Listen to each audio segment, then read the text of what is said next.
দিদি দিল লক্ষ্মীর ভান্ডার রে, 1000 থেকে হলো 1500 এবার হয়নি।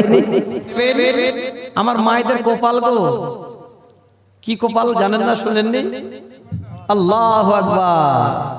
আমার মায়েদের সীমা নেই খুশি।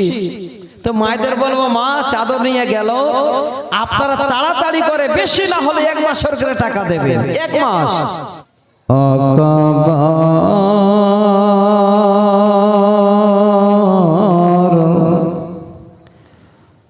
ভয়ে জানকে পে মরে, তবু কেন ডাকিস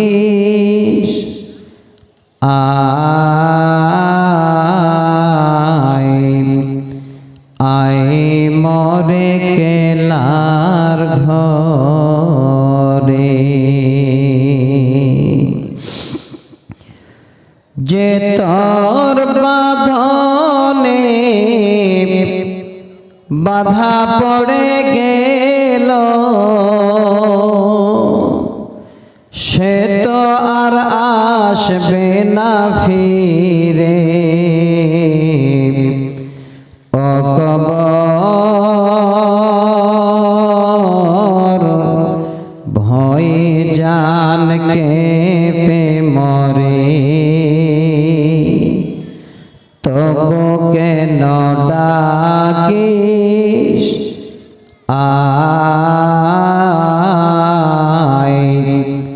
আয় মরে কেলার ঘরে। প্রেম প্রীতি ভালোবাসা তোর কাছে সব মিছে আশা, প্রেম প্রীতি ভালোবাসা তোর কাছে সব মিছে আশা, মায়া মমতার বাঁধন ছুঁয়ে কে তোরে জড়াতে পারে। ও কবর ভয়ে জানকে পে মরে, তবু কেন ডাকিস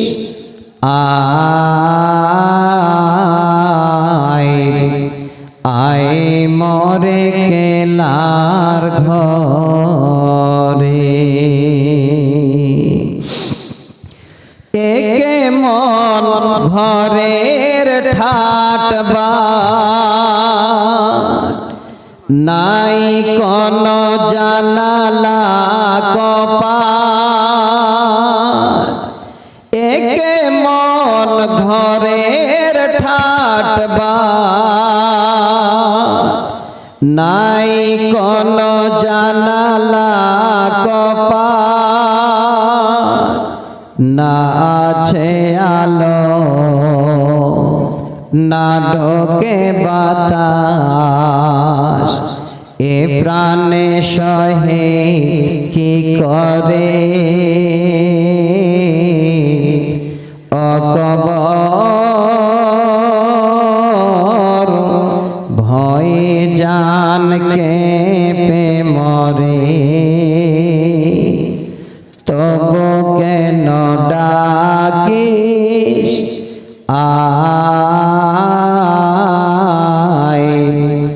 আয় মরে কেলার ঘরে। উপস্থিত সুনামধন্য সম্মানিত সভাপতি সাহেব, সম্মুখে বসে থাকা আমার প্রাণপ্রিয় সকল বয়োজ্যেষ্ঠ বয়কনিষ্ঠ শ্রোতা মণ্ডলী, পর্দার আড়ালে বসে থাকা পর্দা নাসিনা অবলা সরলা মা খালা বোন ও বোনান্নেরা, সর্বাগ্রে সে মনিবের দরবারে শুকরিয়া আদায় করি যিনি আমাদের আজকে এই মসজিদকে কেন্দ্র করে দিবাগত রাতে সকলকে ভালো রেখে কোরআন শোনার সুযোগ দিয়েছেন। সে আল্লাহর দরবারে তিনার বান্দা হিসাবে একবার তিনার কাছে শুকরিয়া জানাই। সকলে মিলে মন খুলে অন্তরের অন্তরস্থল থেকে পড়ি আলহামদুলিল্লাহ। আমাদের দয়ার কান্ডারি নবী কুলের শিরোমণি মা আমিনার দুলাল নবী মুহাম্মদ রাসূলুল্লাহ সাল্লাল্লাহু আলাইহি ওয়াসাল্লামের উপর শত কোটি দরুদ ও সালাম অবতীর্ণ হোক। আল্লাহুম্মা আমিন। আল্লাহুম্মা সাল্লি আলাইহি আল্লাহুম্মা বারিক আলাইহি। ব্রাদার ইন ইসলাম, আজকে আপনারা এই চাঁদপুর গ্রামে বিশাল বড় আকারের মসজিদকে কেন্দ্র করে একটা জালসার আয়োজন করেছে। আপনাদের সকলের উদ্দেশ্য হলো আল্লাহ আমাদের জীবন যাপনের জন্য কিভাবে আমরা চলবো তার জন্য কোরআন হাদিস শুনবো এবং তোমার ঘরকে লক্ষ্য করে সেখানে আমরা ইবাদত গুজার করি, ইবাদত বندگی করে পরকালে তোমার কাছে একটা ভালো ফল বা আমল পাবো সে আশা নিয়ে আমরা এখানে এসেছি। তো আমার ভাই, আমি সকলের কাছে আবেদন করি, আল্লাহর ঘরের জালসা শুনতে এসেছেন, কমপক্ষে নিয়ত যেন থাকে যে আল্লাহ আমরা জালসা শুনতে এসেছি, অন্য কোনো কিছুর জন্য নয়। তাহলে আলেম ওলামাদের কথাগুলো ঠিক আপনাদের হৃদয়ের মধ্যে জায়গা পাবে। আমি আপনাদের সামনে একটা বিষয়ের উপরে কিছুক্ষণ কথা বলবো। তার জন্য আল্লাহর কোরআন থেকে সূরা তাহরিম নামে একটি সূরা 6 নম্বর আয়াত একটি আয়াত পড়লাম, আর একটি ছোট করে আয়াত পড়লাম। সূরাটির নাম সূরা লাইল, আয়াত নাম্বার 11। এতটুকু ছোট আয়াত।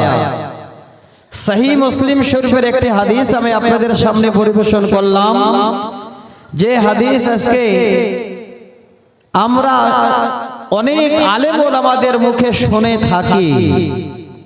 হাদিস নাম্বার 1631। কোরআন এবং সহিহ সুন্নাহর উপরে আমি আপনাদের সামনে আমরা যে মসজিদ বানাচ্ছি, এই মসজিদ তাকে ঠিকভাবে দেখভাল করার, আবাদ করার দায়িত্ব কাদের? কারা সেই মসজিদটাকে আবাদ করবে, দেখভাল করবে? তার জন্য তাদের আগে কি কি প্রয়োজন? আপনার ছেলে মেয়ে থেকে শুরু করে যাবতীয় সমস্ত রকমের পরিবারের মানুষের মন মানসিকতাটা কেমন হওয়া দরকার, এই কথাটাই আমি আজকে আপনাদের সামনে তুলে ধরবো ইনশাআল্লাহ। দেখবেন, মসজিদে যাবার আগে আমরা অনেক মানুষ চিন্তা ভাবনা করি।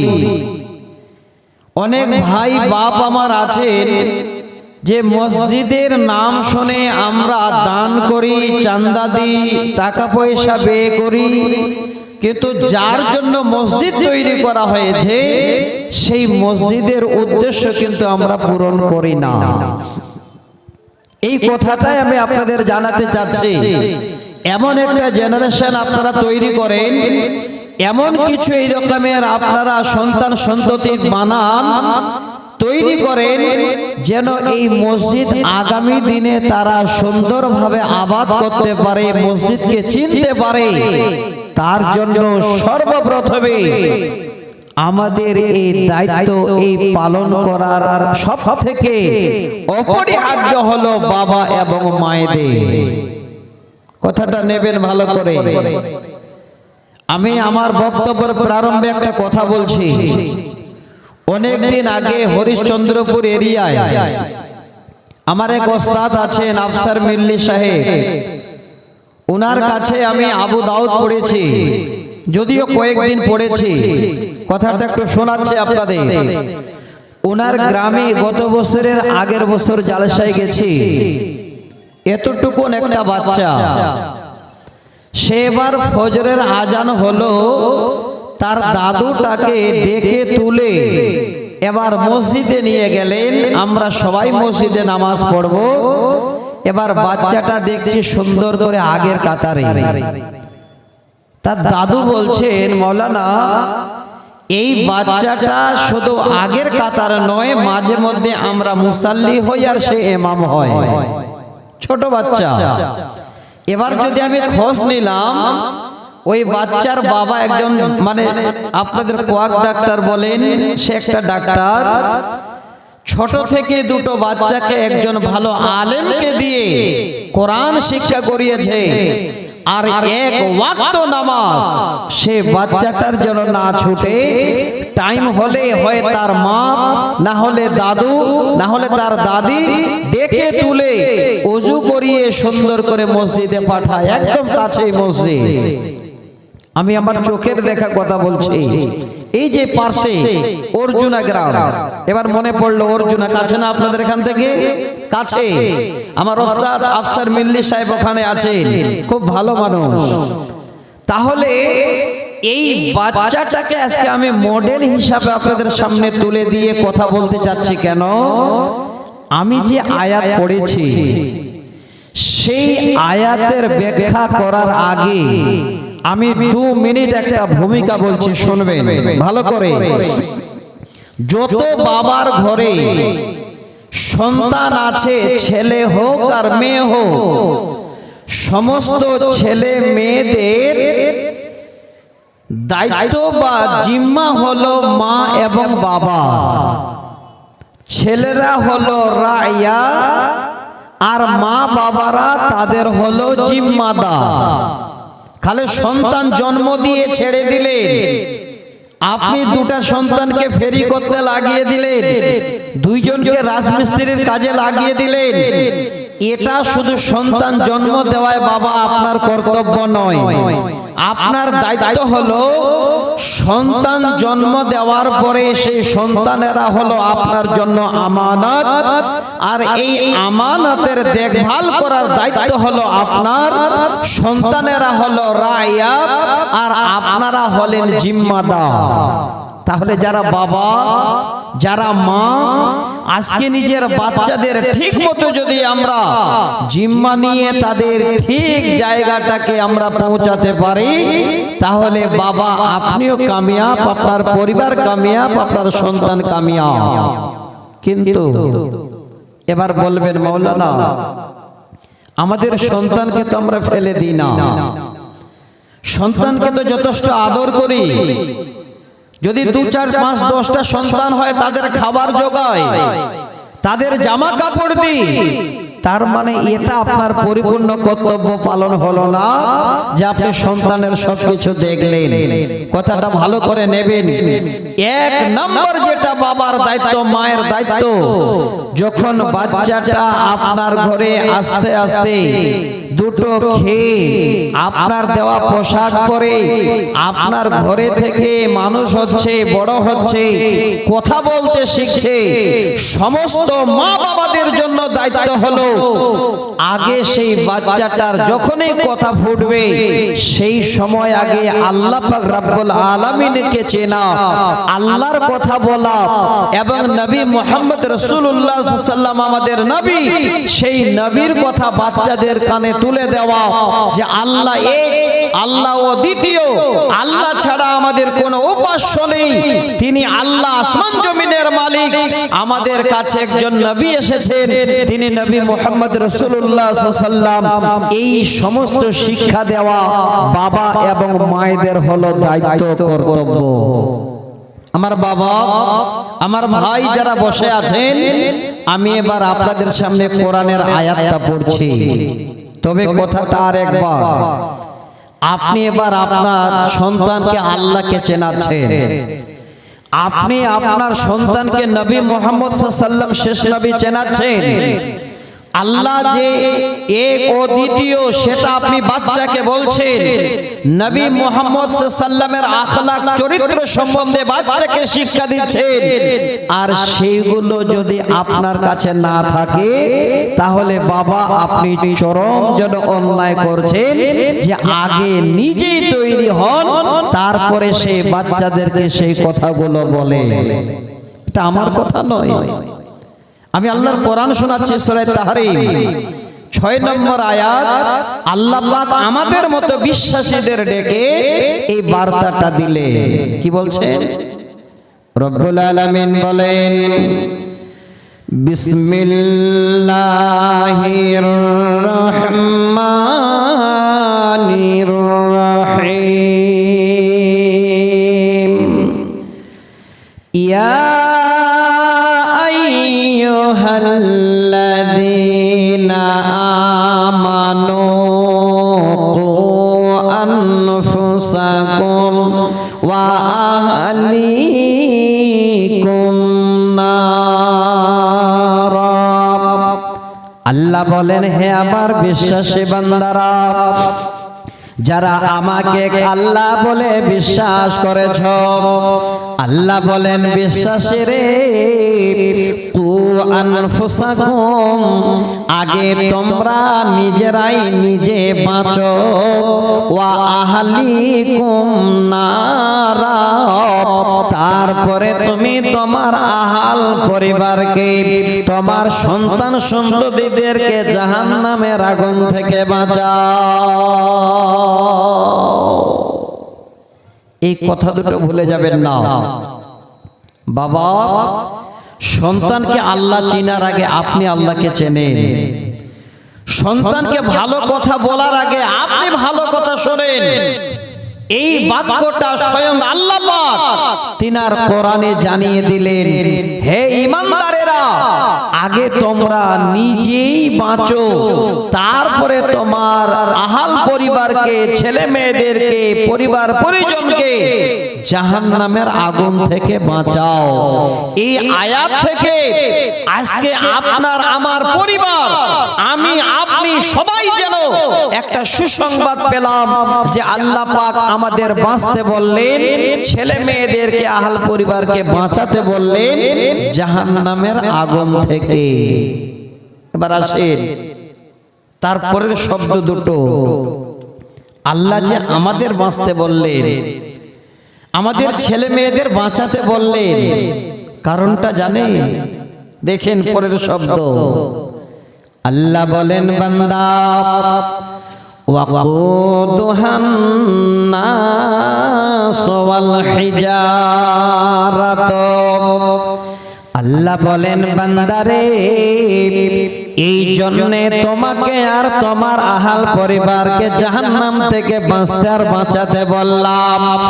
হে বিশ্বাসীরা, কারণটা হলো আমি আল্লাহ আমার জাহান্নামের ইন্ধন এই মানুষ এবং পাথর দ্বারাই যোগাবো। আমার জাহান্নামের ইন্ধন হবে মানুষ এবং পাথর দ্বারা। আখাতে যখন লকড়ি লাগায়, লকড়ি যখন থাকে তখন আখা জ্বলে। গ্যাস যখন সিলিন্ডারের ভিতরে থাকে তখন বের হয়ে জ্বলে। যখনই ফুরিয়ে যায়, গ্যাস বন্ধ হয়ে যায়, আল্লাহ বলছেন, বান্দা, ওই জাহান্নাম থেকে এই জন্য বাঁচতে আর বাঁচাতে বললাম, ওই জাহান্নামের ইন্ধন আমি করব এই পাথর আর মানুষ দ্বারাই। তারা পেট্রোল হিসাবে সেখানে ব্যবহার হবে, আর আমি আমার জাহান্নামটাকে এই মানুষ আর পাথর দিয়েই জ্বালিয়ে রাখবো, বুঝিয়ে দেব না। তাহলে আজকে একবার আমরা শর্ট বাংলায়, সোজা বাংলায় বুঝেনি, এই জাহান্নামের পেট্রোল আল্লাহ বানাবেন আমাদের। এই জন্য আগে আমাদের, তারপরে সন্তান সন্ততিদেরকে আল্লাহ বলছেন জাহান্নামের আগুন থেকে বাঁচো আর তাদের বাঁচাও। ছোট করে আরেকটু বলি, যে জাহান্নাম থেকে আল্লাহ বাঁচতে বললেন, যে জাহান্নাম দেখভাল করার জন্য আল্লাহ ফেরেশতা রেখেছেন, সেই ফেরেশতাদের মেজাজ, তাদের মুডটার কথা আল্লাহ বলে দিলেন। আল্লাহ বলেন বান্দা আলাইহা মালাইকাতুন গিলাদুন শিদাদুন লা ইয়াসুনাল্লাহা মা আমারাহুম। আল্লাহ বলেন বান্দারে আমার জাহান্নামটাকে দেখভালের জন্য যে ফেরেশতাদের নিযুক্ত করেছে তারা জীবনে দয়া কি জিনিস জানে না। তাদের হৃদয়টা এতই কঠিন, তাদের অন্তরটা এতই পাষাণ, তারপরেও তারা আমার আল্লাহর যেন কিঞ্চিত পরিমাণ কোন রকমের এতটুকুন কথার অমান্য করে না। লা ইয়াসুনাল্লাহা মা আমারাহুম, আল্লাহর কথার এতটুকুন তারা কোনদিন অমান্য করে না। আল্লাহ বলেন বান্দারে আমি তাদের যা করতে বলি তারা তাহাই করে। এত কঠিন মেজাজে, এত শক্ত মেজাজে ফেরেশতাকে আল্লাহ নিযুক্ত করেছেন জাহান্নাম দেখভালের জন্য, তারপরেও তারা আল্লাহর এতটুকুন কথার অমান্য করে না। আর আজকে আমরা এই মানুষ, এই আল্লাহর বান্দা মাখলুক পাঠানো, আজকে আমরা আল্লাহর বান্দা, আজকে আল্লাহর কথা অমান্য করতে করতে করতে আমাদের পিঠ শেষ জায়গায় ঠেকে গেছে।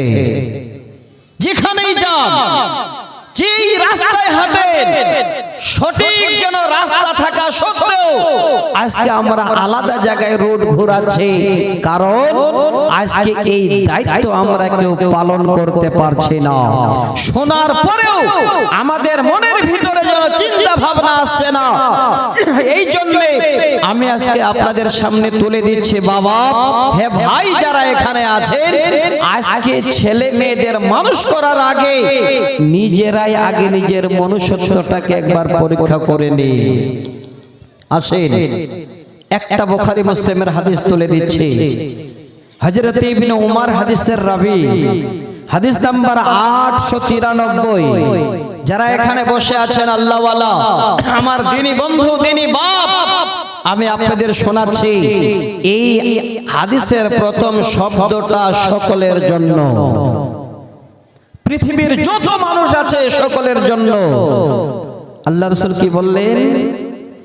কুল্লুকুম রাইন ওয়া কুল্লুকুম মাসউলুন আন রায়াতিহি।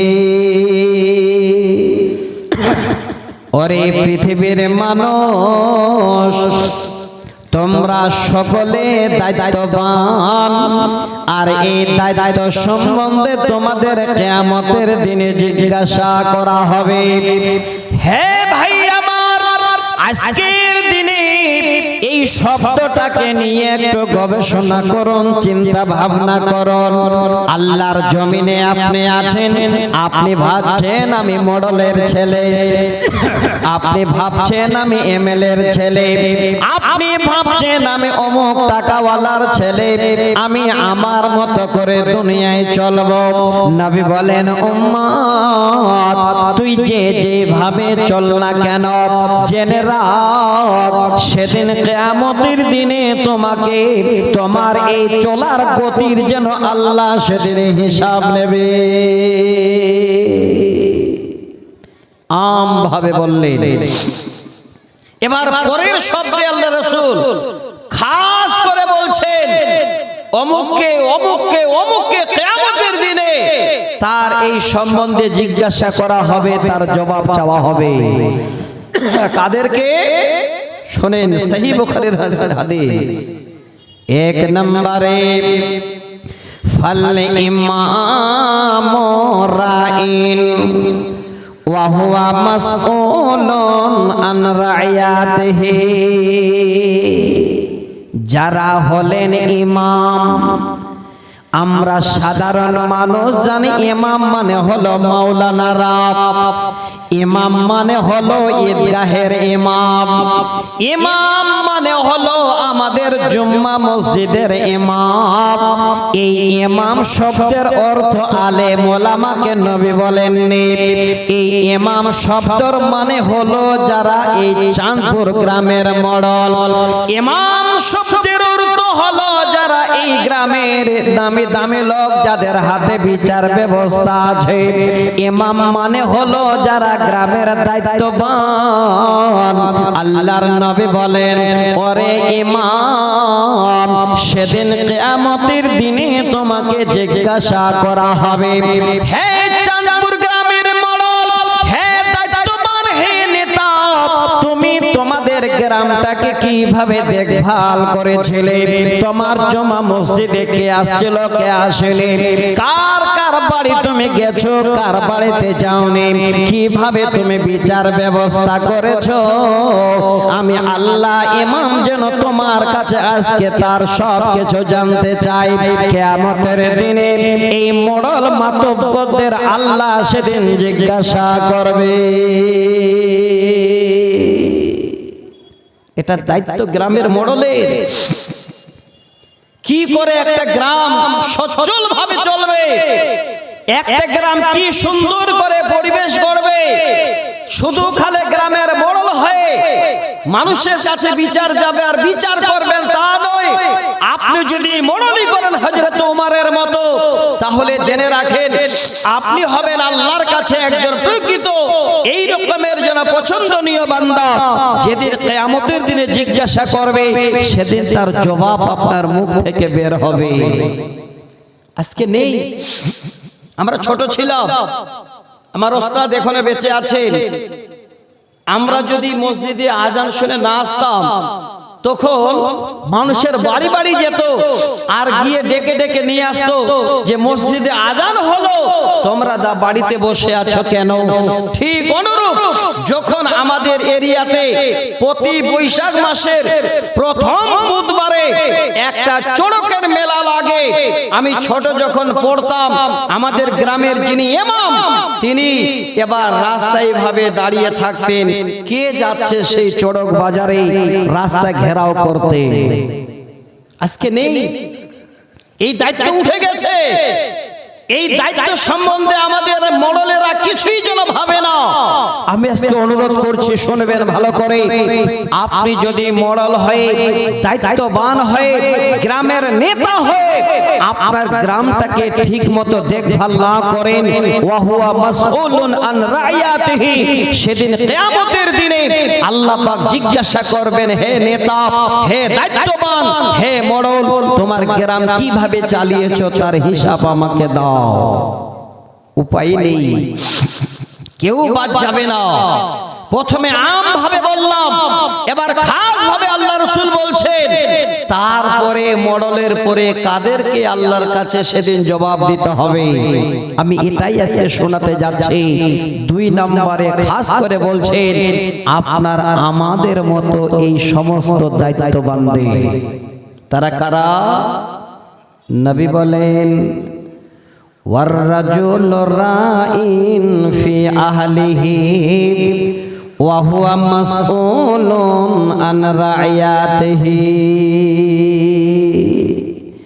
যারা হলেন বাড়ির কর্তা, তাহলে আপনারা নিজেরাই নিজের মনকে প্রশ্ন করুন, আমার বাড়িতে 2টো ছেলে আছে, 2টো মেয়ে আছে, আমার বিবি আছে, আর তাদের কর্তা হলাম আমি একজন পুরুষ মানুষ, আমি আমার বিবির স্বামী। আমার ছেলে মেয়েদের পিতা, হে বাপ আমার, হে ভাই আমার যারা বসে আছেন, আপনাদের বলি, আপনি যদি আপনার বাড়িটাকে ঠিক মতো দেখভাল না করেন, আপনার বাড়িতে যদি ঠিক মতো পরিষেবা না দেন, আপনার ছেলে মেয়ে যদি এলোমেলো হয়ে যায়, ওরে বাবা, কিয়ামতের দিনে আল্লাহ সেদিন যেন আপনাকে ডেকে দাঁড় করাবেন।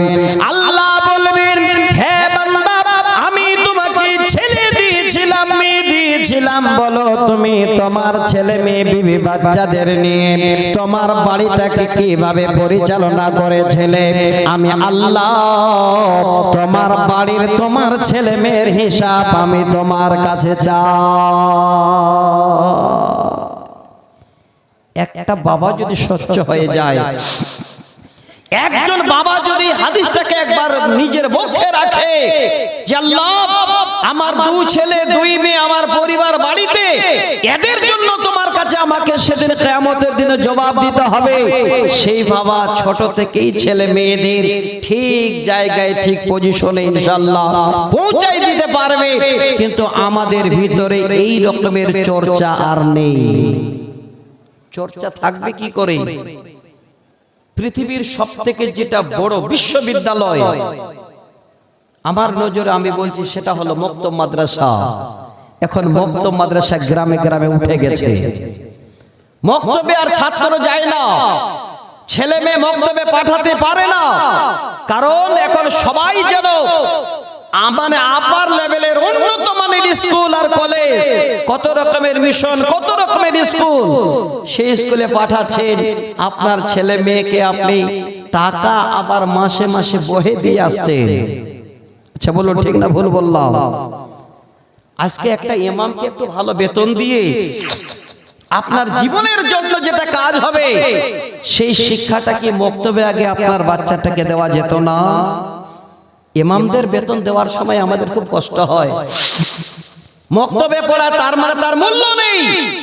আমি বাবা আপনাদের বলছি এই দায়িত্ব আপনার। এক নম্বরে প্রথমেই ভূমিকাতে বলেছিলাম আল্লাহকে চেনাবেন, রাসূলকে চেনাবেন, আল্লাহ এক, আল্লাহ অদ্বিতীয়। এই দায়িত্ব হলো মা বাবার।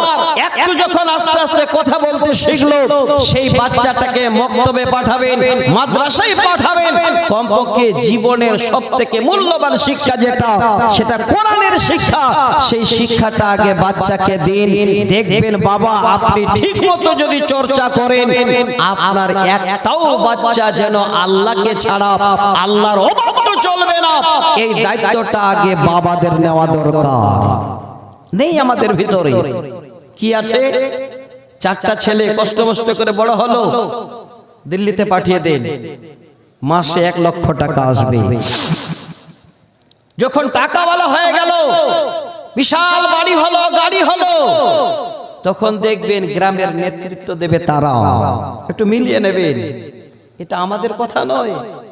আল্লাহ রাসূল বলেছেন এমন একটা টাইম আসবে যেই টাইমে গ্রামের নেতৃত্ব দেবে যারা অশিক্ষিত, যারা কিছুই জানে না, তারা। চলছে বর্তমান। একটু অপেক্ষা করেন, আবার ওই রকমের সময় এসে যাবে। আমি আপনাদের বলছি পৃথিবীর বুকে সব থেকে যদি দামি মানুষ আছে, যার কাছে কোরআন আছে, যার কাছে শিক্ষা আছে, তারা। আমি অনুরোধ করছি বাবা একটু দায়িত্বটা নিন, একটু চিন্তা ভাবনা করেন। আপনার পরিবার সম্বন্ধে কিয়ামতের দিনে জিজ্ঞাসা করবে, কি জবাব দেবেন সেদিন? এবার আপনি ভাবছেন তাহলে পুরো দায়িত্বটা আমার কাছে পড়ে গেল। না, পুরো দায়িত্ব আপনি যদি নেন, দিন রাত 24 ঘন্টা বাড়িতে থাকলে আপনার বাড়িতে বাচ্চারা খাবার পাবে না। আপনি পুরুষ, সকাল বেলায় বেরিয়ে যান। অনেক ভাই আমার আছেন যারা রাজমিস্ত্রির জোগাড়ি, সকাল হলে তারা সাইকেল নিয়ে হাঁটে।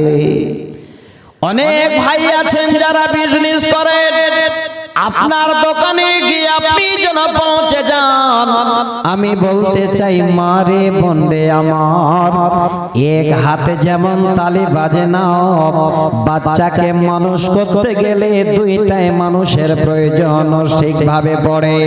স্বামী চলে গেল বাজারে, স্বামী চলে গেল কাজে, আপনার স্বামী চলে গেল স্কুলে। এবার যখনই স্বামী আপনার বাড়ি থেকে বেরিয়ে গেল, যতক্ষণ বাড়িতে না ফিরবে ওই বাচ্চাদের, ওই স্বামীর ঘরটা এবং আপনার দায়িত্ব যেন মা বোন আপনাদের নিজেই নিতে হবে। বাবা শুধু ভালো হয়ে কাজ হবে না। আমাদের দিকে একটা চলতি ভাষা বলে, জেলে যদি মাছ ধরে আর যেখানে মাছটা রাখা হয়, আপনারা কি বলেন জানি না, আমরা বলি খোলাই। আর সেই যে ধরে মাছটা রাখে সে যদি মাছ ফুটো করে ছেড়ে দেয়, তাহলে যতই মাছ আপনি ধরুন আপনার খোলেই বা আপনার সেই ঝোলা ভরবে না। ঠিক অনুরূপ আপনি সব কিছু ঠিকভাবে নিয়ে এবার চলতে চাচ্ছেন, কিন্তু আপনার আহলিয়া আপনার বিবির কাছে এই জ্ঞানটা নেই যে আমাকে আমার স্বামীর মতো করে চলতে হবে। দেখবেন ওই বাড়িতে কোন রকমের বাচ্চা ঠিক পরিষেবা পাবে না। তাহলে মা, হ্যাঁ বোন, আজকে দায়িত্ব আপনার এই প্রথম মসজিদে যাওয়ার রাস্তাটা মায়ের কাছ থেকে বাচ্চারা শিখবে। আমি আপনাদের শোনাচ্ছি, হাদিসগুলো খালি শুনবেন। আল্লাহ রাসূল বলছে, ওয়াল মারআতু রায়াতুন ফি বাইতি জাওজিহা ওয়া হিয়া মাসউলাতুন আন রায়াতিহা। হে মা আমার, হে বোন রে আমার, এটা যেন আপনারও দায়িত্ব ছেলে মেয়ের প্রতি। আপনার স্বামী যখন বাড়ি নেই, স্বামী বাড়ি থেকে বেরিয়ে গেল, ওই ছেলে মেয়েদের দেখভালের দায়িত্ব আপনার, স্বামীর ঘরটাকে দেখার দায়িত্ব আপনার। আপনি স্বামীর আমানত বিবি কিভাবে থাকবেন সেটাও দায়িত্ব আপনার। যদি আপনি মা কোনো এলোমেলো করে দিয়েছেন, ওয়াহিয়া মাসউলাতুন আন রায়াতিহা, কিয়ামতের দিনে যেদিন জিজ্ঞাসা করবে বান্দি, তোমার স্বামী বাড়ি ছিল না, দুটো ছেলে দুটো মেয়ে রেখে ইনকামের জন্য বেরিয়েছিল, তোমার স্বামীর অনুপস্থিতি তুমি কিভাবে তুমি সংসার দেখেছো, এবার ওই টাইমটার হিসাব তুমি আমার কাছে দাও। মা বাবা উভয়কে আল্লাহর কাছে জবাব দিতে হবে। তাহলে বাবা মা, আজকে আমরা যদি একটু এই জায়গাটা ভালো করে শুনে নিই, একটু যদি কোথা থেকে আমাদের মগজে ঢুকিয়ে নিই, তাহলে আমাদের বাচ্চা মসজিদমুখী হবে, আমাদের বাচ্চা আজান শুনতে পেলে মসজিদে যাবে, আপনার আমার বাচ্চা একজন দিনদার ইমানদার আল্লাহওয়ালা বাচ্চা তৈরি হবে। এই দায়িত্বটা হলো বাবা এবং মায়ের। কিন্তু আমরা এমন মা বাবা দুনিয়াতে, শুধু মাছের মা বাবা যেটা বলা হয়, যাকে বলা হয় যে আজকে যেমন পৃথিবীর বুকে দেখতে পাওয়া যায় মাছ বাচ্চা দিয়ে কয়েকদিন পরে নিজে নিজেই যেন কোথায় চলে যায় আর বাচ্চা এদিক ওদিক ছুটে বেড়ায়, এই রকমের অনেক বাবা আছেন সন্তান জন্ম দিয়ে এবার বলছে, বাবা আমি জন্ম দেওয়ার কাম দিলাম বাবা, আর তোমাদের কিছুই দিতে পারছি না, কি করে খাবে তোমাদের ব্যাপার। বাবা, এই সন্তান যে আপনার জন্য জাহান্নাম যেতে দেবে না, জাহান্নাম থেকে আপনাকে যে টেনে বের করে দেবে, জাহান্নামের গেটে পৌঁছাতে দেবে না, এটা কি একবারও আপনাদের চিন্তা ভাবনা হয় না? বাবা শোনেন, আমি আমার মুখের কথা বলছি না, সহিহ বুখারীর 1359 নম্বর হাদিস, একদম সহিহ সনদে শোনাচ্ছি হাদিসটা আপনাদের সামনে। হাদিসের রাবী হযরত সাল বিন সাদ রাদিয়াল্লাহু তাআলা আনহু, এই হাদিসটাকে আপনাদের সামনে তুলে দিই। আল্লাহ রাসূল বলছে, মা মিন আবদিন ইয়াসতারইহিল্লাহু রায়াতান ইয়ামুতু ইয়াওমা ইয়ামুতু ওয়া হুয়া কাশুন লিরায়াতিহি ইল্লা হারামাল্লাহু আলাইহিল জান্নাহ। আল্লাহর নবী বলেন, হে বাবা তুমি সন্তানদের দায়িত্ববান, সন্তান জন্ম দিলে সেই সন্তানদের তুমি জন্ম দেওয়ার পরে যদি দায়িত্ব পালন না করো, ভালোভাবে দেখভাল না করো, ইয়ামুতু ইয়াওমা ইয়ামুতু ওয়া হুয়া কাশুন লিরায়াতিহি, তুমি দায়িত্বপ্রিয় তোমার কোন সন্তানকে যদি তুমি ধোঁকা দিয়ে দিয়েছো, তোমার সন্তানকে যদি ধোঁকা দিয়ে মারা গেছো, আল্লাহর নবী বলেন ইল্লা হারামাল্লাহু আলাইহিল জান্নাহ, ওই সন্তানের জন্য বাবার জান্নাত যাওয়া তো দূরের কথা, ওই জান্নাত নামক জান্নাতটা বাবার জন্য হারাম। কত বড় দায়িত্ব আপনার, কত বড় দায়িত্ব আমার।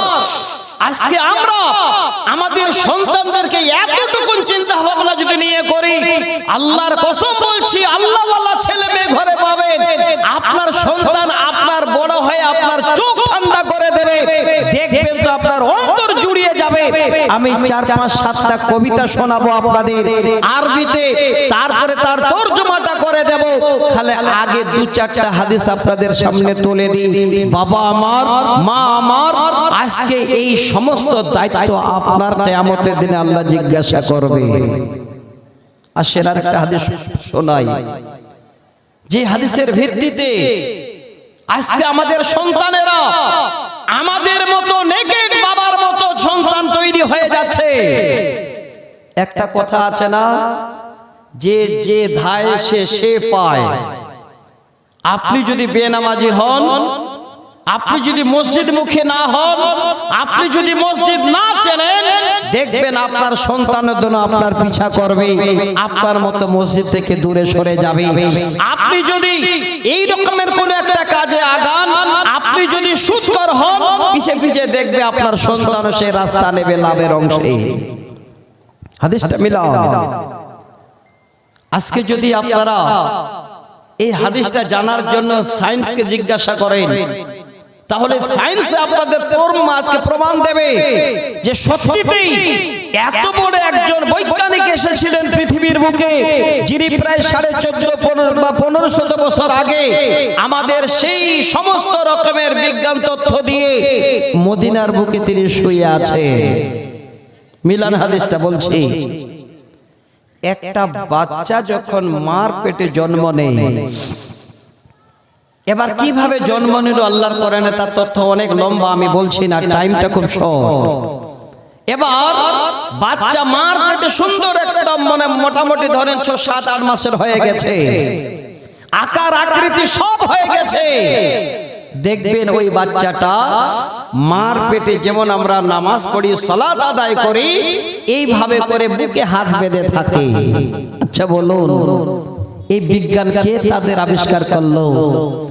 এটা কে এইভাবে পৃথিবীর বুকে দিয়ে গেল? মোবাইলের স্ক্রিনে যদি আপনি দেখতে চান কিভাবে মার পেটে বাচ্চা জন্ম নেয়, পুরোটাই আপনাকে একদম শুরু থেকে শেষ পর্যন্ত দেখিয়ে দেবেন।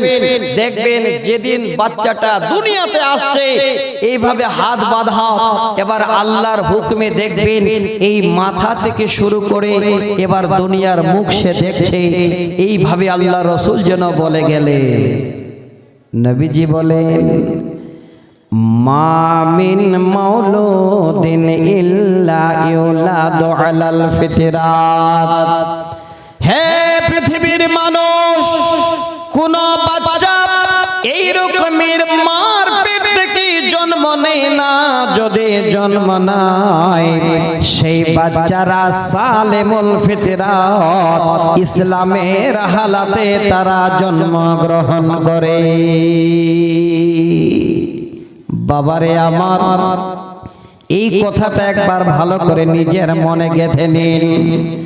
আপনার কাছে ইসলাম নাই, তারপরেও যদি আপনার সন্তান দুনিয়াতে আসে তো ইসলামের হালাতে আসে।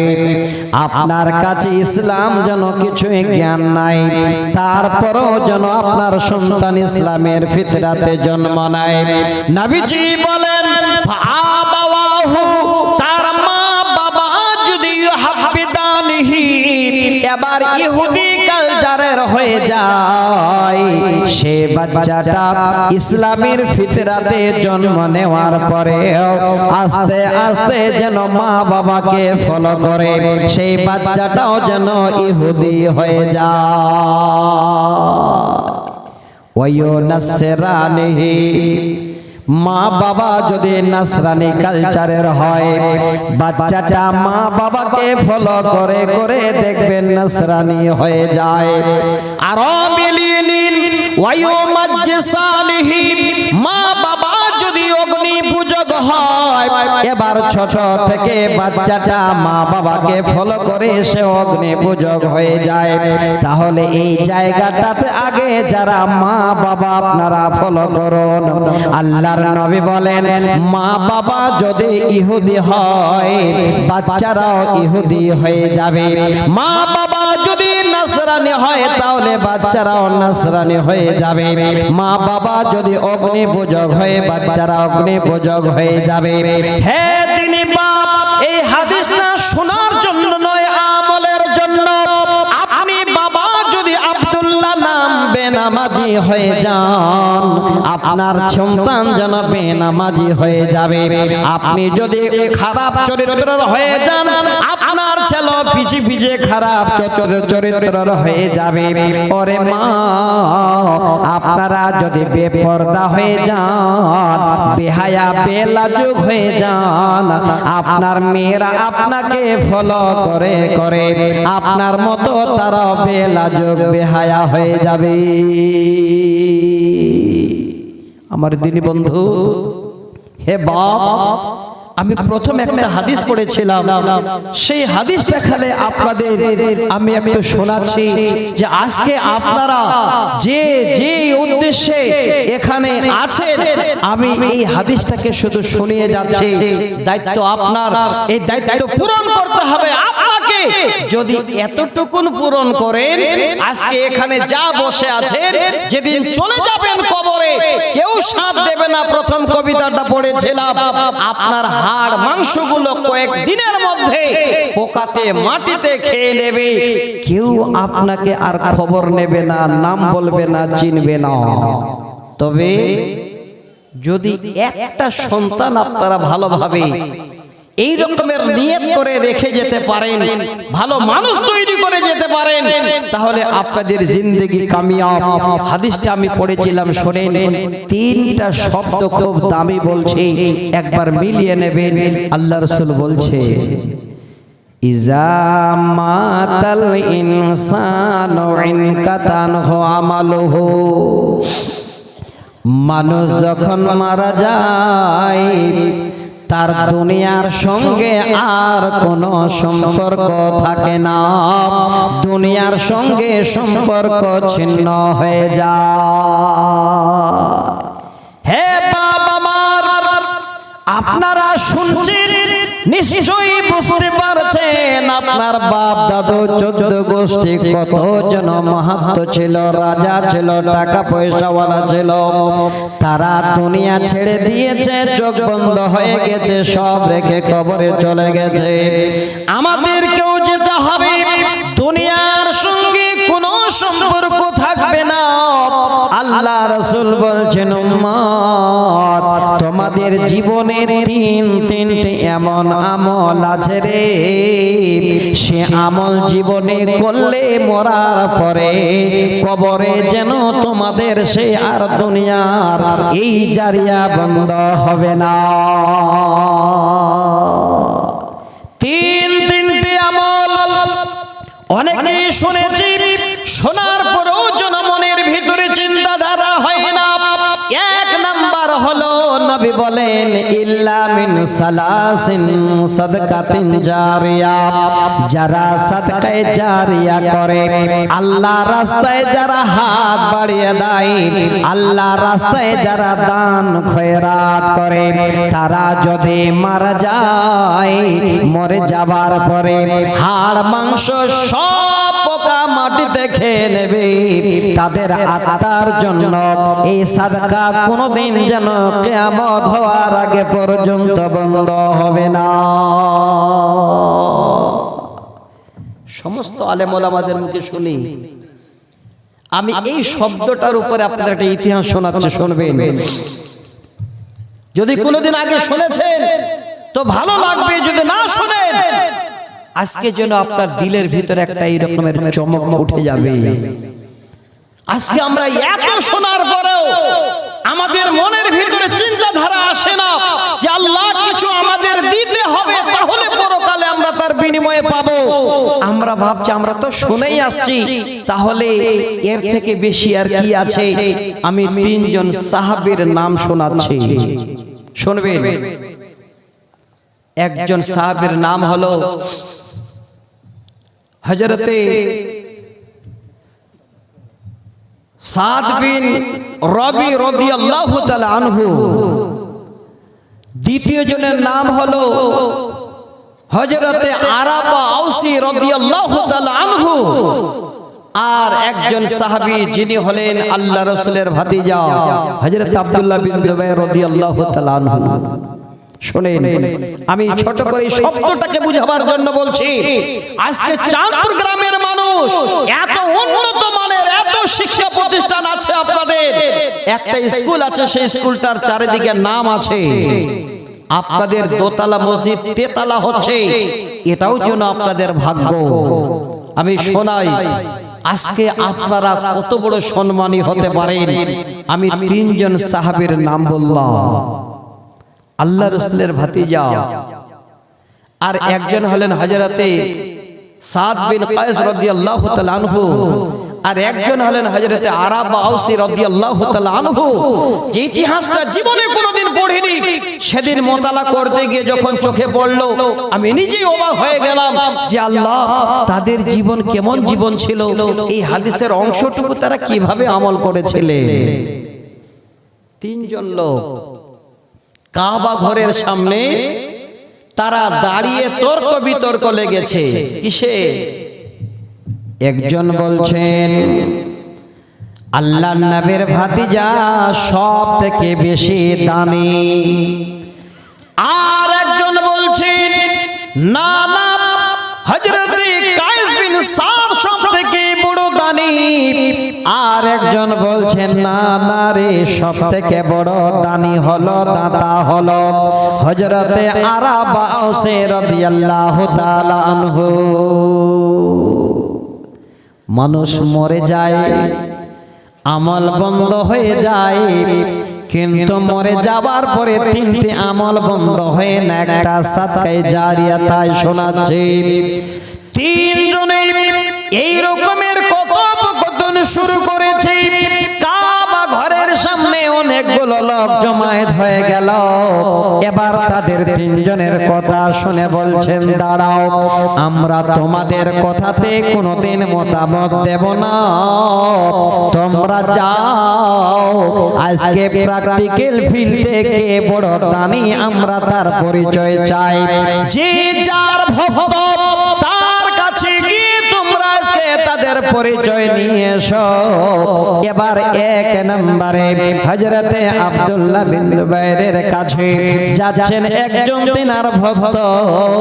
যেতে যেতে যেতে যেতে তিনার বাড়ির দরজায় পৌঁছাবেন, আর ওই সময় হযরতে আব্দুল্লাহ বিন জুবাইর তিনি উঠে ঘোড়ার পিঠে ওঠে 300 স্বর্ণমুদ্রা একটা চামড়ার থলে নিয়ে এই রকমের ছোট একটা তরবারি নিয়ে বাড়ি থেকে বের হবেন। তিনার ভক্ত গিয়ে দাঁড় হয়ে গেল, গিয়ে বলেন, ওগো আব্দুল্লাহ বিন জুবাইর, আমি আপনার কাছে এসেছি, আমি অসহায়, আমি বাড়ি যাব। এই রকমের বাড়ি যাবার জন্য আমার হাতে কিছুই না। দেখেন সাদকায়ে জারিয়া কাকে বলে। এবার উনি বলছেন, আমার কাছে কিছু নেই, আমি যে বাড়ি যাব। উদ্দেশ্য এটা নয়, উদ্দেশ্য ওই যে গন্ডগোল হলো কাবার সামনে, কে সবথেকে বড় দাতা, কে বেশি সাদকা করতে পারে, তার পরিচয় আমরা তোমাদের কাছে প্র্যাকটিক্যাল ফিল্ডে আজকে নেব। যখনই হাত বাড়িয়েছেন, সঙ্গে সঙ্গে হযরত আব্দুল্লাহ বিন জুবাইর তিনি বলছেন, আমি উটের পিঠ থেকে নেমে গেলাম। আহা, দেখেন দানি কাকে বলে। নেমে গিয়ে তিনাকে বলছেন, বাবুরে, তুমি উটের পিঠে ওঠো, আর এই চামড়ার থলিটা নাও, 300 স্বর্ণ মুদ্রা আছে, আর এই যে দেখতে পাও ছোট একটা তরবারি, সেটা হযরত আলীর তরবারি, তোমাকে দিলাম। হে বাবু, আমার কাছে আর দেওয়ার মতো কিছুই নাই। এই মুহূর্তে যখন তুমি হাত বাড়িয়েছো, আমার কাছে ঘোড়া আর তলবারি স্বর্ণ মুদ্রা ছাড়া সাদকা দেবার কিছুই নাই, নিয়ে যাও, আমি সম্পূর্ণ এটাই তোমাকে দিয়ে দিলাম। চাইতে আসলে এবার আমরা মুখ ফিরাই, চাইলে মন ভারী করি। দেখেন তিনজন সাহাবীর ইতিহাস শোনাচ্ছি, সম্পূর্ণ স্বর্ণ মুদ্রা, একটা হযরত আলীর তলবারি এবং ঘোড়া সহ দিয়ে দিলে খুশি হয়ে গেলেন। উদ্দেশ্য এটা নয়, পরীক্ষা যে সব থেকে বড় দাতাকে। দ্বিতীয় জন চলে গেছেন হযরত কায়েস বিন সাদ রাদিয়াল্লাহু তাআলা আনহুর কাছে। আওয়াজ দিচ্ছেন, কেউ আছেন? দরজায় একটা দাসী বসে আছে। দাসী আওয়াজ শুনে বলছেন, কে? বলে, আমি একজন সাইল, আমার হাতে কিছুই নাই, আমি বাড়ি পৌঁছাতে পারি না, তাই আমি হযরত কায়েস বিন সাদের কাছে আসলাম। যদি কিছু দিতেন তো আমি বড় উপকার পেতাম। দাসী বলছেন, শোনো রে সাইল, কিছুক্ষণ আগে হযরত কায়েস বিন সাদ আরাম করছেন, ঘুমিয়েছেন। সে জনাব হয়তো এখন উঠবে না, তিনাকে ডাকা হবে না, তবে নাও, এই যে আমার কাছে একটা চামড়ার থলে আছে, নিয়ে নাও, এখানে 700 স্বর্ণ মুদ্রা আছে। আর এই যে বাইরের দিকে দেখতে পাও যতগুলো উট বাঁধানো আছে, সমস্ত হযরত কায়েস বিন সাদের উট। সেই উটগুলা থেকে যেটা তোমার পছন্দ হয় একটা নিয়ে তুমি তোমার বাড়ি চলে যাও। পছন্দ মতো উট নিয়ে যাও। চলে গেলেন। কিছুক্ষণ পরে হযরত কায়েস বিন সাদ চেতন পেয়েছেন। দাসী বলছেন, ওগো কায়েস বিন সাদ, একটা সাইল এসেছিল, আমি আপনাকে জাগাইনি, এই 700 স্বর্ণ মুদ্রার থলি দিয়ে দিয়েছি, একটা উট বলেছি পছন্দ মতো নিয়ে যেতে। হযরত সাদ বিন কায়েস যেন আফসোস করলেন, ওরে দাসী, আমাকে কেন জাগাওনি? যদি আমাকে জাগিয়ে দিতে, আমাকে চেতন করিয়ে দিতে, হয়তো সেই সাইলকে আমি আরো কিছু দিতাম।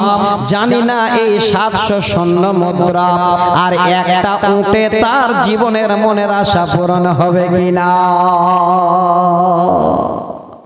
অবাক হয়ে যাওয়া কথা। তৃতীয় জন চলে গেছে, হযরত আরাবাউসি রাদিয়াল্লাহু তাআলা আনহু। তিনার নামটা আমার জীবনের জন্য নতুন মনে হয়েছিল। তিনি সাহাবীর নামটা কোনোদিন যেন আমার চোখে পড়েনি। শুনেন 2 মিনিট। হযরত আরাবাউসি অন্ধ মানুষ, 2 চোখের অন্ধ, কিছুই দেখতে পাই না। ঘরে তেনার কিছুই নাই, মাত্র 2 জন গোলাম। এইদিকে মসজিদে আজান হয়েছে। ভাইরে, মসজিদের জালসা একবার ভালো করে শোনেন। মসজিদের আজান শুনে হযরত আরাবাউসি 2 জন এবার গোলামের ঘাড়ে হাত দিয়ে বের হচ্ছেন। এই মসজিদে সালাত আদায় করার জন্য, জামাতে নামাজ পড়বে তার জন্য এবার যাবেন। ঠিক দরজায় 2 ঘাড়ে 2 হাত। একজন সাইল গিয়ে এবার হাত বাড়িয়ে দিয়ে বলেন, ওগো আরাবাউসি, আপনার কাছে আসলাম, যদি কিছু সাহায্য করতেন ভালো হতো, আমি বাড়ি যেতে পারি না। ভালো করে মন দিয়ে শোনেন। হযরতে আরাবাউসি অন্ধ মানুষ, 2টা গোলাম ছাড়া বাড়িতে আর একটাও কোনো স্বর্ণ মুদ্রাও ছিল না। দৃশ্যটা দেখেন। আমি কিতাবটার নাম বলছি সুনহারি আওরাত, 2য় খণ্ডের 43 নম্বর পৃষ্ঠায়। আর একটা কিতাবের নাম বলছি স্বর্ণোজ্জ্বল ইতিহাস। আব্দুর রব শামীম সাহেব বীরভূমের একজন শাইখুল হাদিস, তিনি লিখেছেন। এই কিতাব দুটো আমি হাওয়ালা দিলাম, এই ইতিহাসটা আপনাদের সামনে শোনাচ্ছি।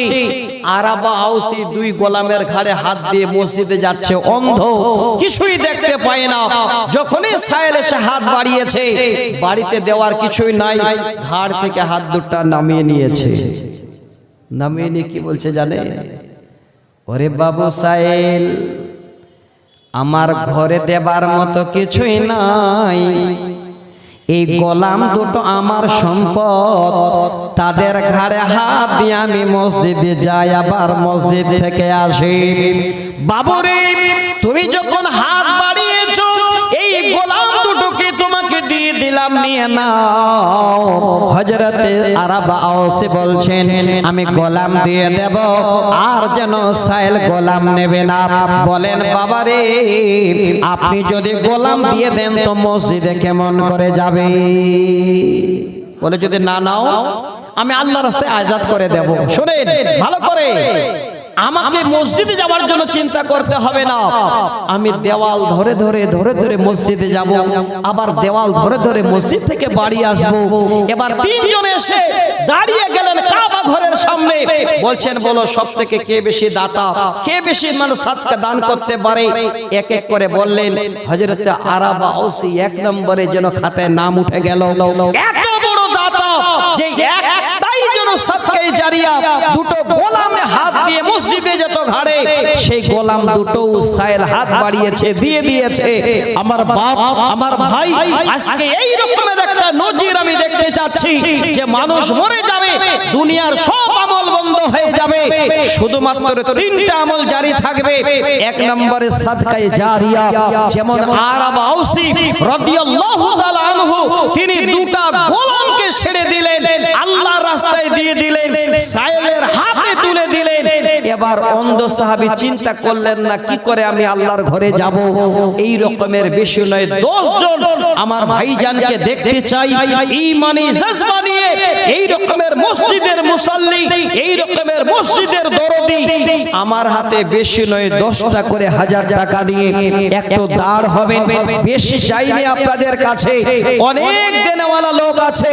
আমি হযরতে আরাবা আওসির মতো মন পানেওয়ালা দিলদার এই রকমের 10 জন আল্লাহর বান্দাকে দেখতে চাচ্ছি। কে এমন মসজিদের প্রেমিক আছেন, কে এই রকমের আল্লাহর গোলাম আছেন যে 10টা করে 1000 টাকা এই আল্লাহর ঘরের জন্য আপনারা হাতটা বাড়িয়ে দেবেন? আমি দেখতে চাচ্ছি। তিনজন সাহাবীর ইতিহাস শোনালাম, একটু চিন্তা করেন, মানুষ চোখ বন্ধ হয়ে গেলে আর কিছুই আপনার নয়। ওয়ামা ইগুনি আনহু মালুহু ইজা তারাদ্দা। আল্লাহু আকবার। এটা হচ্ছে আব্দুল বারিক, বোম্বাইতে আছে, অনেকে যে 5000 টাকা বলছে, আমাদের দাবি আছে 20000। বলেন তোকে আব্দুল বারিক ভাই, ওয়ালাইকুম সালাম।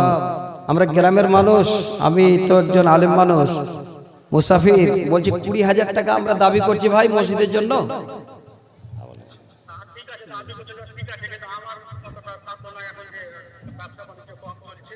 যাক, আল্লাহ যেন আপনার ব্যবসা বাণিজ্যে বরকত দেন, আল্লাহ যেন ব্যবস্থা করে দেন। তো ভাই আমরা যখন মুখটা খুলেছি, হ্যাঁ আলহামদুলিল্লাহ, একটু কষ্ট আছে, 10000 টাকা দিচ্ছেন। হ্যাঁ আলহামদুলিল্লাহ ভাই, ঠিক আছে, আমি খুশি হলাম। আমি 10 জন চেয়েছিলাম, দেখেন ওনার আম্মা দুনিয়া থেকে চলে গেছেন, 10000 টাকা দিলেন। আরেকজন মা আমার পা থেকে দুটো তোড়া, আব্দুল ওয়াহাব ভাই 500 টাকা, আরেকজন ভাই দিলেন 500 টাকা। কোনটা কার? এটা আমার। আচ্ছা, ইনি হচ্ছে শামীম কমিশন আমাদের। নামটা তো সুন্দর। আমি টাকা দিয়েছি, কিন্তু একটা সাজারুল হক 50 কিলো ভুট্টা দিয়েছে। আচ্ছা, সাজারুল ভাই 50 কিলো ভুট্টা দিয়েছেন, ওটা তো বলবোই। আচ্ছা, এটা কমিশন মানে 2500 টাকায় হবে জি? 25000। আচ্ছা 25000 কমিশনের 25000 হবে? আপনারা বলেন। না না, মুর্শিদাবাদের কমিশন আর যতগুলো আমি শুনেছি। আচ্ছা আলহামদুলিল্লাহ, 25000 দিয়েছেন কমিশন। এই নানা আমার 25000 দিয়েছেন, আর আমার নানির জন্য খালি 15000 টাকা দেন। নানা, হ্যাঁ তাই নাকি? হ্যাঁ, নানির জন্য 25000 দেন। যান। না না, যেটা দিয়ে দিয়েছি আমি মসজিদের টাইলস এখন দেখা যায়। আচ্ছা আলহামদুলিল্লাহ, দেখেন খুব ভালো মানুষ। আলহামদুলিল্লাহ, মসজিদে যখন উপরে টাইলস করবেন উনি বলছেন তখন দেখা যাবে। কমিশন মানে ইনশাআল্লাহ অবশ্যই দেবেন। আচ্ছা ভাই আবুল কালাম ভাই 500 টাকা। আচ্ছা ভাই জান, এই তেতালা মসজিদ হবে, আমি দেখলাম ভিআইপি মসজিদ আপনাদের, প্রচুর মানে পয়সার প্রয়োজন। এই 500-200 করে টাকা দিয়ে মসজিদের কাজটা হবে বন্ধু। আমি 10,000 করে চাইলাম 10 জনের কাছে। একজন ভাই আমার সেই বিদেশে, তিনি 10,000 টাকা দিতে পারলেন। উপস্থিত জনতা যারা এখানে আছেন এই রকমের 10,000 টাকা দিতে পারবেন না কেউ? একটু তাড়াতাড়ি করুন। কমিশন নানা আমার 25,000 দিয়েছে। আলহামদুলিল্লাহ, আলহামদুলিল্লাহ। আজহার মুকদ্দম ভাই আমার, উনি 10,500 টাকা দিয়েছেন।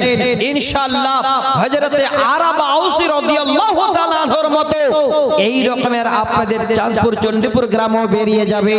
আমি 2 জন পেলাম 10,000 করে। 3 নাম্বার একজন 10,000। কোন ভাই, কোন বাপ আমার দয়া করে খুব তাড়াহুড়া করে আপনারা একটু আমার সাথ দিন। আমি আপনাদের অনেক কিছু বলবো বলে নিয়ত করেছি। শুধু আপনাদের সামনে এই হাদিসটাকে এতটুকুন পড়ে রাখলাম, মানুষ যখন মরে যায় দুনিয়াবি সব আমল বন্ধ হয়ে যায়। 3টা আমল জারি থাকে। একটা সাদকায়ে জারিয়া। একটু হাতটা বাড়ান, একটা ইতিহাস শোনালাম, একা দুটো কবিতা শোনাবো, আরো ভালো লাগবে। দেখি 3 নাম্বার একজন 10,000। তাড়াতাড়ি করেন মা বোন। আপনাদের কাছে হয়তো কেউ জর্জ কমিটির তরফ থেকে আপনারা একটু বেশি বেশি করে চাদরে চাঁদাগুলো দেবেন। আমার মায়েদের কপাল গো, কি কপাল জানেন না, শুনেননি? আল্লাহু আকবার। দিদি দিল লক্ষ্মীর ভান্ডার রে, 1000 থেকে হলো 1500 এবার। হয়নি? আমার মায়েদের সীমানে খুশি। তো মায়েদের বলবো, মা চাদর নিয়ে গেল, আপনারা তাড়াতাড়ি করে, বেশি না হলে 1 মাসের করে টাকা দেবেন। 1 মাস, 1 মাসের টাকা দিলে ইনশাআল্লাহ মসজিদের টাইল আপনাদের টাকা দিয়ে হয়ে যাবে। তো আজকে যে যেখানে আছেন আমার মায়েদের কাছে যান। আমি আপনাদের কাছে 10,000 করে চাইলাম ভাই। 3 নাম্বার একজন পাওয়া যাবে না? 3 নম্বরে একদিন ফুরিয়ে যাবে তোমার জীবন হায়া, একদিন ফুরিয়ে যাবে তোমার জীবন হায়া। ভাইজান, চোখ দুটো বন্ধ হয়ে যাবে, জীবনে আর কেউ খোঁজ করবে না। কবির জন্য বলছে, একদিন ফুরিয়ে যাবে তোমার জীবন হায়া। পৃথিবীর বুকে আমরা বেশি দিনের জন্য নয়, অল্প দিনের জন্য এসেছি। তারপরে আমাদের মেন জায়গায় যেতে হবে, যেখানে প্রথম মঞ্জিল থেকে শুরু করে শেষ দিবস পর্যন্ত আমাদের উঠতে হবে। তো আমি আপনাদের প্রথমে যে শব্দটা বলেছি সেটা হলো সাদকায়ে জারিয়া। আপনার জন্য মরে যাবার পরেও আপনি পেতেই থাকবেন, বন্ধ হবে না। তো ভাই আমাকে দিচ্ছেন, আপনার কথা বলে নিলে হয় না? আচ্ছা ভাই, আসসালামু আলাইকুম। বলুন তারিক ভাই। 5,000 বলেছে আর 10 লাখ সিমেন্টের কথা বলছে। আচ্ছা, তো ভাই শুনেন, আপনি 5,000 টাকা দিয়েছেন আর 10 ব্যাগ মানে সিমেন্ট শুনলাম, তাই তো? ওটা নয়, আপনি 10 ব্যাগ সিমেন্ট আর 10,000 টাকা করে দিন। যান যান, আমরা সবাই দোয়া করছি। আপনি ভিডিও কল করেন, দেখেন আপনার জন্য কত লোক হাত তোলার জন্য দাঁড়িয়ে আছে। এবার নারা দিচ্ছি, নারে তাকবীর। তারিক ভাই আমার বিদেশ থেকে 10,000 টাকা আর 10 ব্যাগ সিমেন্ট দেবেন ইনশাআল্লাহ। নামটা লিখে নিন, আমি দোয়া করি। আল্লাহুম্মা আমিন। ওহে বারে দোয়া করে তোমার কাছে দে, তারিক ভাই আছেন আল্লাহ সুদূর বিদেশে দে। 10,000 টাকা আর 10 ব্যাগ সিমেন্ট দিল দান, এই দান কবুল করো তুমি রহমান। চলাও ফেরা তো আল্লাহ তুমি বালা মুসিবত হতে বাঁচাইয়া দিও বারে তোমার দয়া দে। আমরা গুনাহগার আল্লাহ দোয়া করব কত, সুখ শান্তি দিও বারে তোমার মন মতো। আল্লাহুম্মা আমিন আমিন সুম্মা আমিন। 3 নাম্বার হলো, 4 নাম্বার একজন 10,000। মা অসুস্থ আছে তার জন্য, আর বাবা মৃত্যু আল্লাহু আকবার। হযরত আরাবা আউসির মতো 10 জন দাঁড়িয়ে যাবেন ইনশাআল্লাহ। এনামুল হক মা অসুস্থ, বাবা মারা গেছেন, তার জন্য 10,000 টাকা দান করেছেন। আল্লাহুম্মা আমিন। ইয়া হাইয়্যু ইয়া কাইয়্যুম বিরহমাতিকা নাস্তাগীস। যোগ্য বাপের যোগ্য ছেলে এখানেতে ছিল, এনামুল ভাই আমার পরিচয় এলো। শুনলাম আল্লাহ একজন আছেন দুনিয়া মাঝার, আর একজন চলে গেছে কবরের মাঝার। যত দূর যায় আল্লাহ চোখের নজর প্রশস্ত করবে আল্লাহ ভাইয়ের মা বাবার কবর। আল্লাহুম্মা আমিন আমিন আমিন সুম্মা আমিন। একটু হাত বাড়ান ভাই, দেরি করিয়েন না। আমি একজন সাহাবী সবথেকে বড় দাতা শুনিয়েছিলাম, দুটো গোলাম ছিল, ঘাড়ে হাত দিয়ে মসজিদে যেত, সেটাও চাওয়ার সাথে সাথে উনি দিয়ে দিয়েছিলেন। মসজিদে দেওয়াল ধরে ধরে যেতেন আসতেন। এই রকমের 10 জন আমি দেখতে চাই। কে আছেন যে এই রকমের আল্লাহর ঘরের জন্য? এবার 4 নম্বরে হলো, 5 নম্বরে 10,000 টাকা একজন। তাড়াতাড়ি করেন, দেরি করিয়েন না। আমি আপনাদের অনেক যে কথাগুলো বলার জন্য আশা আকাঙ্ক্ষা নিয়ে বসেছি। ছোট্ট একটা আয়াত পড়েছিলাম, ওয়ামা ইগনি আনহু মালুহু ইজা তারাদ্দা। এই আয়াতটা বলার উদ্দেশ্য কি শুনেন। আমি সূরা লাইলের 5 থেকে 11 নম্বর আয়াত শোনাচ্ছি। আল্লাহ বলছে, فأما من أعطى واتقى وصدق بالحسنى فسنيسره لليسرى। আল্লাহ বলেন, বান্দারে আমি যাদের তোমাদের মাল দিলাম, ধন দিলাম, হে বান্দা তোমরা যদি আমার রাস্তায় দাও আর আমার কথাগুলোকে তোমরা যদি হাসান মনে করো, সত্য মনে করে নাও, আল্লাহ বলেন বান্দা ফাসানুয়াসসিরুহু লিল-ইসরা। আমি আল্লাহ তোমাদের জন্য আমাদের পুরো দুনিয়াটা সহজ বানিয়ে দেব। আমার দুনিয়াতে চলার জিন্দেগি তোমার আসান করে দেব। এবং আল্লাহ রাব্বুল আলামিন যেন এই সমস্ত বান্দাদের কথা বললেন। আর যারা ওয়াম্মা মান বাখিলা ওয়াস্তাগনা ওয়া কাযাবা বিল হুসনা ফাসানুয়াসসিরুহু লিল উসরা। আল্লাহ বলেন যে সমস্ত বান্দাদের কিছু দিলাম, আমার দেওয়া মাল পেল, তারপরে যদি বান্দারে তোমরা বখিলি করো, বখিলের খাতায় নামটা লেখাও, আমার কথাগুলোকে ঝুট মনে করো, আল্লাহ বলেন বান্দা ফাসানুয়াসসিরুহু লিল উসরা। আমি আল্লাহ আমার দুনিয়াটাকে তোমাদের জন্য ছোট করে দেব, আটো বানিয়ে দেব। এবার বলবেন মাওলানা কেমন করে দুনিয়া ছোট হয়ে যাবে? ভাইরে আমার, এমন বিপদ আল্লাহ দেবেন বাড়ি থেকে বের হওয়া যাবে না, এমন বেমার আল্লাহ দেবেন বাড়ি থেকে বের হওয়া যাবে না, এমন আল্লাহ অসুখ দেবেন বাড়ি থেকে ছেলেরা বের করবে না। আল্লাহ বলেন বান্দা সেই মাল ধন যা তুমি জমিয়ে রেখেছিলে, ওয়ামা ইগনি আনহু মালুহু ইজা তারাদ্দা, সেদিন তোমার সেই মাল তোমার কিছুই কাজে আসবে না। আমার বাপ, হে ভাই, আল্লাহর ঘর আপনারা বানিয়েছেন, একটু সাথ দিন। 10,000 না হলে 5,000 করে, 2,000 করে, 1,000 করে, একটু হাতটা দেখান তাড়াতাড়ি করে। আমি আপনাদের কাছে মুসাফির, অন্তর থেকে আপনাদের জন্য দোয়া করব। 3 ব্যক্তির দোয়া আল্লাহর কাছে কবুল হয়। মুসাফির, মাজলুম আর মা বাবা, অনেক দূর সফর করে আসলাম, ভাই যদি পারেন একটু তাড়াতাড়ি করে 500, 1000, 2000, 5000 করে যাদের নিয়ত আছে দেওয়ার, একটু উঠে উঠে নামটা লিখে দেন বন্ধু, দেরি করিয়েন না। আমার পর আরো 2 জন আলেম আছেন আলহামদুলিল্লাহ। ছোট্ট একটা ছেলে, আচ্ছা রাইহান নামে 500 টাকা নিয়ে এসেছেন। আল্লাহ যে আশা আকাঙ্ক্ষা আল্লাহ নিয়ে দান করেছেন, আশাকে পূর্ণ করে দাও। ছোট্ট ছেলে, আল্লাহ আগামী দিনে আল্লাহ যেন বড় মানুষ হয়, আল্লাহ যেন একজন দুনিয়াতে এসে কমপক্ষে তোমার জমিনে তোমাকে চিনে জীবন যাপন করতে পারে, আল্লাহ তুমি কবুল করো আলহামদুলিল্লাহ। একজন বাপজান 500 টাকা। আচ্ছা কে কে আছেন? আলহামদুলিল্লাহ। আরেকজন 500 টাকা। একজন বাপজান আমার 500 টাকা, আইজ ভাই আমার ফের এখানে ছিল 500 টাকা আল্লাহ তোমার ঘরে দিল।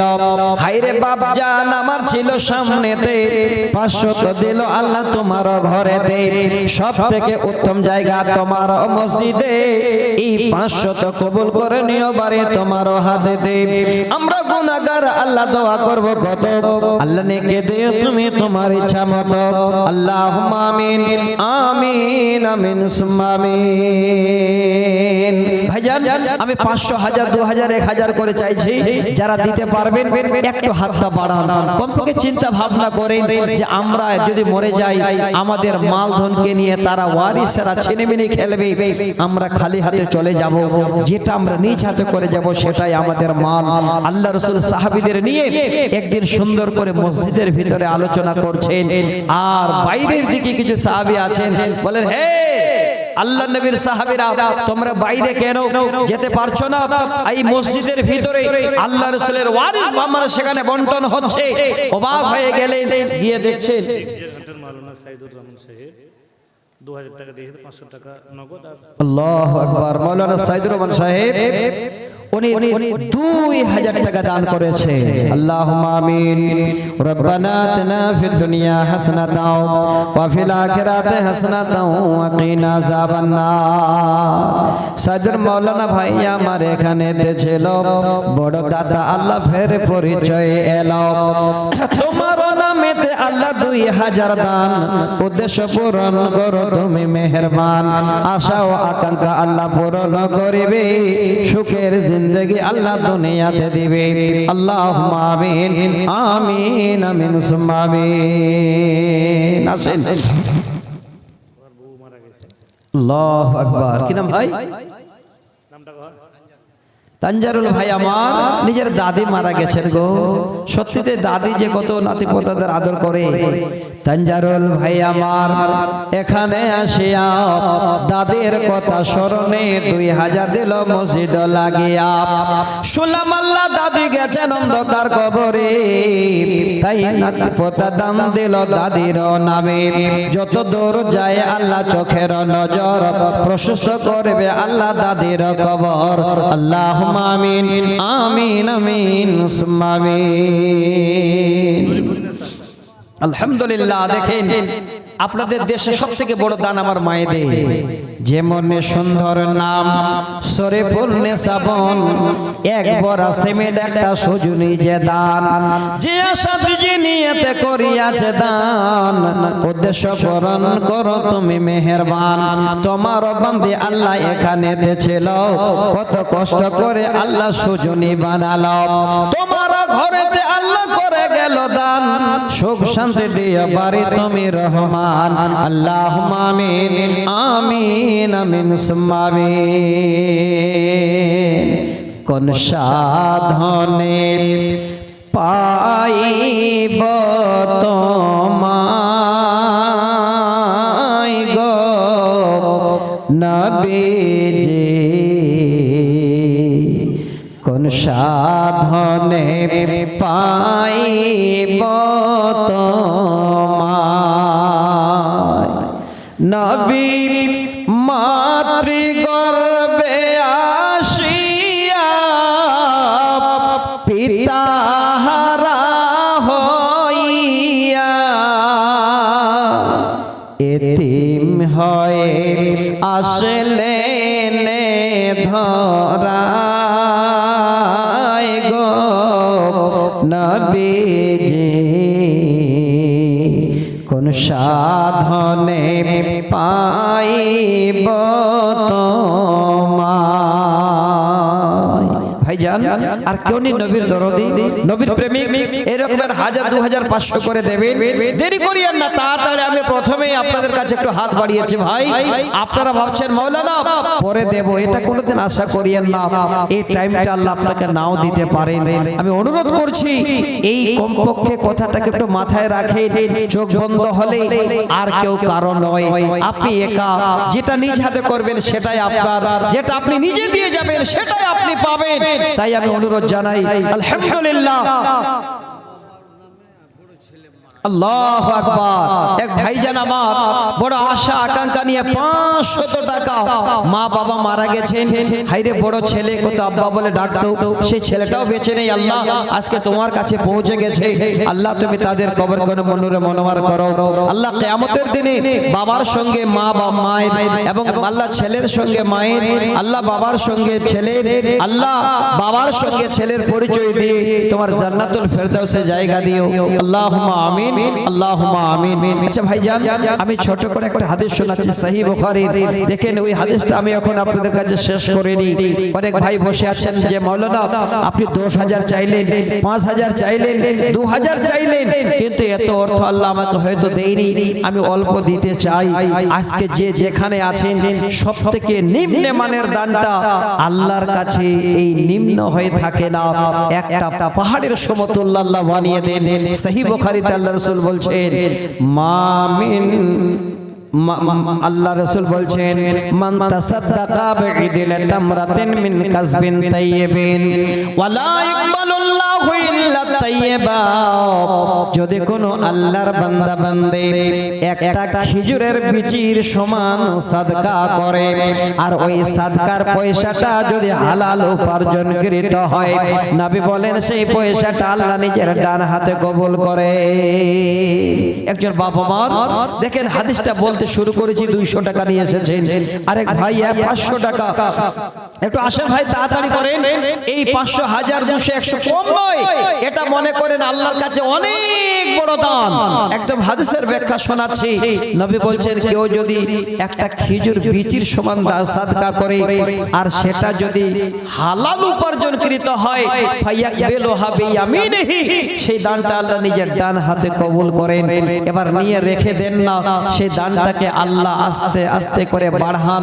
যেমন একটা গাভী বাছুর দেয় আর আস্তে আস্তে বড় হয়, বাড়াতে বাড়াতে বাড়াতে হাত্তা তালা মিসলাল জাবাল, আল্লাহ রাসূল বলছেন সেই দানটাকে আল্লাহ পাহাড় সমতুল্য বানিয়ে দেন।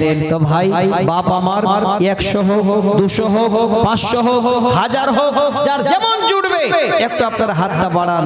আল্লাহুম্মা আমিন, আল্লাহুম্মা আমিন। ইয়া হাইয়্যু ইয়া কাইয়্যুম বিরহমাতিকা নাস্তাগীস। আল্লাহ তোমারও একজন বান্দা এখানে ছিল, নাম না বলিয়া ফের 500 তো দিল, হাদিসের উপরে যেন আমল করিল। আল্লাহ তুমি এই দান কবুল করিবে, তোমারও বান্দাকে আল্লাহ সুখেতে রাখিবে। আল্লাহুম্মা আমিন, আমিন, আমিন সুম্মা আমিন। আমার মরণ আসিবে কখন কেউ তো জানি না, আমার মরণ আসিবে কখন কেউ তো জানি না। আমি মরে গেলে আমায় তোমরা ভুইলা যাইও না, আমি চলে গেলে আমায় তোমরা ভুইলা যাইও না। আমার মরণ, আল্লাহু আকবার। আরো একজন ভাই আমার এখানেতে ছিল, 500 টাকা আল্লাহ দান যে করিল। শুনলাম আল্লাহ মা বাবা নাই দুনিয়াতে, 500 দান দিল তোমার ঘরেতে। আশা ও আকাঙ্ক্ষা আল্লাহ পূরণ করিবে, ছেলেকে আল্লাহ তুমি সুখেতে রাখিবে। আল্লাহুম্মা আমিন, আমিন, আমিন সুম্মা আমিন। আচ্ছা ভাইয়া, আপনারা হয়তো সবাই বসে আছেন, পরে দেব ভাবছেন, এখন নয় পরের বক্তাকে দেব, এই আশাটা আপনারা হয়তো করছেন, কিন্তু আল্লাহর কোরআন একটু শুনে রাখেন। আল্লাহ বলছেন ফাইজা জা আজালুহুম লা ইস্তাখিরুনা সাআতান ওয়া লা ইস্তাকদিমুন। اللهم آمين. اللهم اجب الباس رب الناس واشف انت الشافي لا شفاء الا شفاءك شفاء لا يغادر سقما. জাহিদুল ভাই আল্লাহ এখানেতে ছিল, সুলামালা ছেলে বেমারে পড়ে আছেন, 600 দিল, চিকিৎসা বাবদে আল্লাহ করে গেল দান, শেফা দিও তুমি বাড়ি পাক সুবহান। আল্লাহুম্মা আমিন, আমিন, আমিন সুম্মা আমিন। ভাই বলুন, আলমগীর ভাই বলুন, কত ভাই? আলাইকুম সালাম। জি কম হয়ে যাবে ভাই। বাড়িতে হয়েছে সবগুলো দাম বাড়িতে গেছে এই জন্য এটা তুমি এখন দিলে নাকি? ভাই বাইরে আছেন যেন শুকে রাখে 5000 টাকা দেন ভাই। ঠিক আছে একটু বাড়িয়ে দিলে ভাইকে বলে একটু বাড়িয়ে দিন, একটু বাড়িয়ে দিচ্ছে কত দিচ্ছে। আচ্ছা যাক আমি আপনাদের একটা হাদিস শোনাই ছোট করে। আল্লাহু আকবার। শফিকুল ভাই 1000 টাকা ওনার আম্মি একটা কেথা দান করেছেন। আল্লাহ তুমি দানকে কবুল করো। আল্লাহ তাদের সুখের জিন্দেগি দাও, যতদিন বেঁচে থাকবে আল্লাহ তাদের মা বাবা মা ছেলের সঙ্গে সম্পর্ক গাঢ় করে দাও আল্লাহ, জান্নাতুল ফেরদৌস আল্লাহুম্মা আমিন। আচ্ছা আলহামদুলিল্লাহ, এক ভাই আমার মুম্বাই থেকে এই মুহূর্তে হয়তো ফোন পেতে মেরে দেবেন 1500 টাকা দান করেছেন। আল্লাহ তুমি দানকে কবুল করো। আল্লাহ খাস করে পরিযায়ী শ্রমিক যারা আছেন, যারা বাইরে আছেন, বিদেশে আছেন, রব্বুল আলামিন তাদের তুমি হেফাজত করো। একবার জ্বলে পড়া যাবেন আল্লাহুম্মা আমিন। আল্লাহ কারো ভাই, কারো সন্তান, কারো ছেলে, আল্লাহ কারো আপনজন বাইরে যেন রুজি রুটির জন্য বেরিয়ে গেছেন, আল্লাহ চলাতে ফেরাতে উঠতে বসতে আল্লাহ তুমি কমপক্ষে আল্লাহ এই দুনিয়ার বুকে তুমি জালেম কাম থেকে আল্লাহ তুমি হেফাজত করো। সকলে মিলে পড়ি আল্লাহুম্মা আমিন। আমার ভাই একটু হাত বাড়ান নিজের জন্য, ছেলের জন্য, মেয়ের জন্য, বাবার জন্য। নিজে বেমারিতে পড়ে আছেন, আপনাকে ডেলি না হলেও মোটামুটি মাসে 2 বার মালদা যেতে হয়। আমি আজকে একটা ছোট্ট হাদিসের টুকরো শোনাচ্ছি, একদম সহি সনদে আবু দাউদের হাওয়ালায় পাবেন এবং মুসনাদ হাকিমে হাদিসটা আছে 3335 নম্বর হাদিস। আল্লাহ রাসূল বলছেন দাউ মারযাকুম বিসাদাকা, তোমরা তোমাদের পীড়িতদের জন্য, বেমারিদের জন্য সাদকা করো। সবথেকে বড় যেন আপনার চিকিৎসার জারি মানে হলো সাদকা। আপনি বেমারে আছেন, সাদকা করেন। আল্লাহু আকবার। আমার ভাইজান 1000 টাকা দিয়েছেন। আজকে যে আশায় দান করেছেন আল্লাহর কাছে সকলে একটু দোয়া করেন। ব্রেনের যেন একটু সমস্যা, দেখেন সব থেকে দামি আল্লাহ যেন আমাদের ব্রেন বানিয়ে দিয়েছেন। এত